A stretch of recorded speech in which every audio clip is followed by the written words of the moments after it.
Codesys permet de programmer les blocs fonctions dans un autre environnement que je trouve plus intéressant, plus flexible pour la programmation. Si on va dans l'application, on clique sur le côté droit de la souris, on ajoute un pou de nouveau qu'on va appeler programme en CFC. Si vous venez choisir le langage, choisissez langage CFC et on fait ajouter. Donc, j'ai le même environnement, donc ce sont les mêmes blocs, sauf que je n'ai pas de ligne à créer. Par exemple, si je veux faire un temporisateur qui s'auto-reset, on viendrait dans un module, puis on viendrait le sélectionner dans Timer et on le mettrait un T-on. Et on l'appellerait T-on0. On fait OK. Donc, vous voyez que le bloc n'est pas sur une ligne, je peux le placer où je veux. Si je veux assigner des variables au path du bloc, on doit venir sélectionner des étiquettes d'entrée. Donc, ici, je dirais que dans mon programme,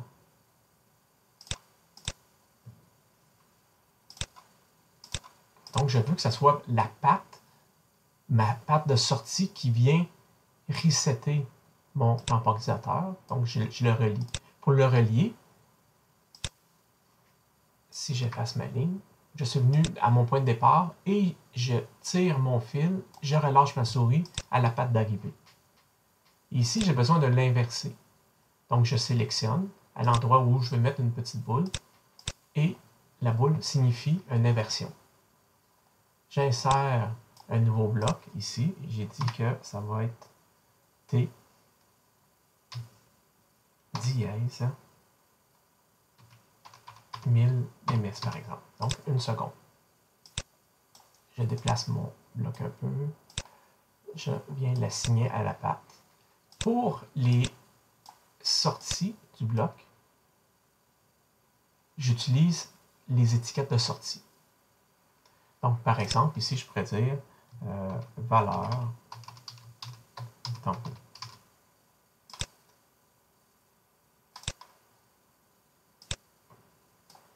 Donc, vous voyez que j'ai créé un INT, mais comme ma sortie, c'est un time, je dois lui définir une variable qui est time. Si je vais en ligne, je vais compiler en premier. Donc, je n'ai pas d'erreur. Je me connecte. Avant de me connecter, j'ai besoin de glisser mon programme CFC dans ma tâche pour que le programme soit rafraîchi. Je me connecte. Je fais OK. Donc, on voit présentement que mon temps de mon temporisateur, c'est de 1 seconde. Puis, on voit que la sortie du bloc passe de 0 à 1000 millisecondes. Je reviens hors ligne. Et le gros avantage, c'est que je peux sélectionner une partie d'un programme et le déplacer où on veut. Donc, j'ai presque fini de refaire la programmation qu'on a vue précédemment en Function Block Diagram. Je l'ai faite en CFC. Ce qui me manque, c'est le bloc MUX et je ne l'ai pas complété pour vous montrer. Si j'insère un module ici, donc je peux l'écrire directement en MUX ou bien je viens dans les 3 petits points. Dans les mots-clés ici, il devrait apparaître tous les blocs qui sont disponibles. Donc, je vais chercher le bloc MUX. Donc, vous comprenez que la première patte, c'est pour faire la sélection.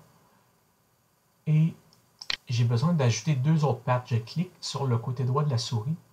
Je vais dans la broche ici, puis je fais ajouter des pattes. Donc, je vais ajouter 2 pattes d'entrée. Je clique ici sur la valeur de mon compteur qui varie de 0 à 4. Donc, 0, 1, 2, 3, il me manque une patte. Puis, je peux mettre ici des valeurs T dièse 1.5 secondes. Puis, pour aller plus vite, je vais copier le bloc ici, CTRL-C, CTRL-V, 3, 4. Je les sélectionne. Puis, je vais les amener. Je les sélectionne. Puis, je les glisse ici. Je les relie.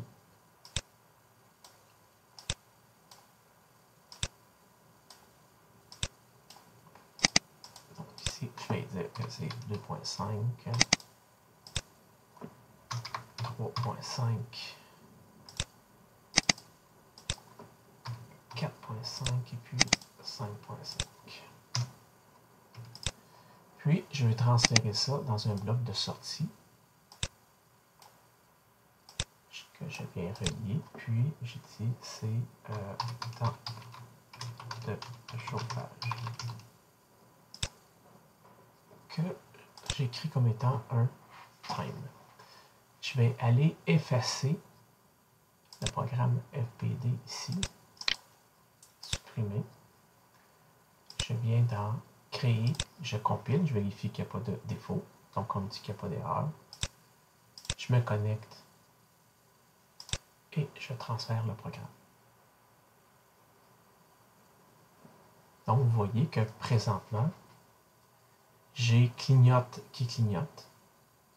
Donc il passe de true à false. Puis vous voyez que le compteur ici, qui monte jusqu'à 4. Donc on voit que à toutes les secondes, il s'incrémente et il recommence à 0. Puis ici, à droite, mon temps de chauffage, dépendamment de la valeur du compteur, il y a un transfert de un des temps vers ma variable de sortie.